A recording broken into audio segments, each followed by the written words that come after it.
안녕하세요. IT 리치입니다. 네, 오늘 이 영상을 끝까지 보시면 여러분들은 본인의 강점과 또 앞으로 내가 취직하게 될 회사의 그 직무와 연결시켜서 또 자신을 더 부각시키는, 자기가 합격할 수 있도록 부각시키는 방법에 대해서 여러분들은 터득하고 가시게 될 겁니다. 제가 컨설팅 상담 유료로 또 했다고 말씀을 드렸었는데요. 그 크몽에서 진행하는 유료 컨설팅 상담에서 또 이분이 얘기한 것 중에 하나가 이제 본인이 이런 앱 개발을 한 이력이 있다고 해요. 근데 이 앱 개발을 해가지고 본인이 배포까지 하고 그거를 본인도 사용하고 본인의 지인들도 홍보해가지고 좀 사용한 기록이 있는데 이 기록들이 뭐 전산직에 취업하는 데 도움이 될까요? 뭐 이런 얘기들이었어요. 근데 이 얘기들을 도움이 되는지 안 되는지 솔직히 본인이 혼자 판단하기 힘들잖아요. 본인이 강점인지도 잘 모르겠고 그럴 때는 우리가 현직에 있는 사람들의 얘기를 좀 들어봐야 됩니다. 그분 같은 경우에 좋은 선택을 한 거죠. 저 같은 이제 현직에 있는 사람에 대한 얘기를 또 들어봤으니까. 그래서 이분도 큰 도움을 받고 가셨고.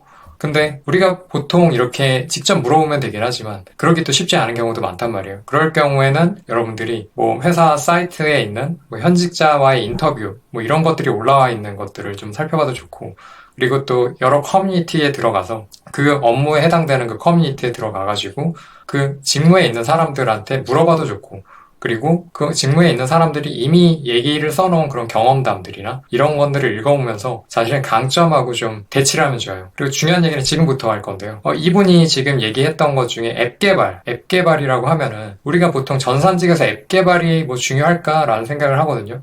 우리가 보통 전산직 하면 뭐 ERP나 뭐 그룹웨어에서 뭐 웹을 띄워서 이제 뭐 그렇게 하는 것도 있고 뭐 서버 관리나 인프라 관리 뭐 이런 여러 가지 뭐 관리 쪽에만 들어가게 되는데 앱 개발이 무슨 소용이 있지? 하는데 생각보다 앱 개발이 전산직에서 좀 필요한 경우가 많습니다. 저희 회사 같은 경우에도 앱 개발을 하는 사람을 원했어요. 왜냐면 우리가 앱을 만약에 직접 개발하진 않더라도 이거를 개발을 만약에 맡기고 난 다음에 또 유지 보수도 하고 해야 되는데 그거를 수정하고 고치고 막 문제 생겼을 때 뭐 장애 처리하고 이런 것들을 할 수 있는 사람이 아무도 없는 거예요. 그러면은 이게 좀 아쉬우니까 또 신입한테 이렇게 좀 찾으려고 했죠. 근데 신입들 들어온 거 보니까 앱 개발에 대한 좀 재능이 있는 사람들, 앱 개발을 직접 해본 사람들은 아무도 없는 거예요. 그래서 이런 것들은 사실 뭐 현직자만이 알 수 있는 정보잖아요. 이게 앱 개발이 전산직에 도움이 될 거라는 생각을 보통 하기가 쉽지 않은데 저같이 이렇게 직접 겪어본 현직자들은 그 앱 개발하는 사람도 굉장히 도움이 된다는 걸 알기 때문에 그리고 우리가 앱 개발 같은 경우에는 뭐 ERP나 이런 쪽도 다 앱으로 이제 가는 추세예요.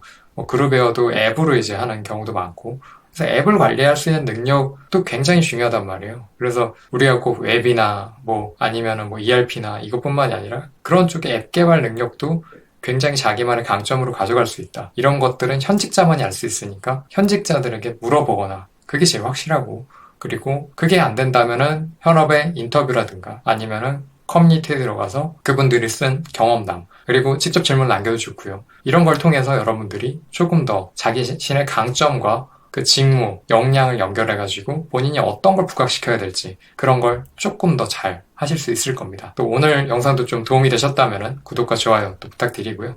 또 앞으로도 이렇게 유익한 정보들 또 많이 여러분들께 알려드리도록 하겠습니다. 지금까지 IT 리치였습니다. 영상 봐주셔서 감사합니다.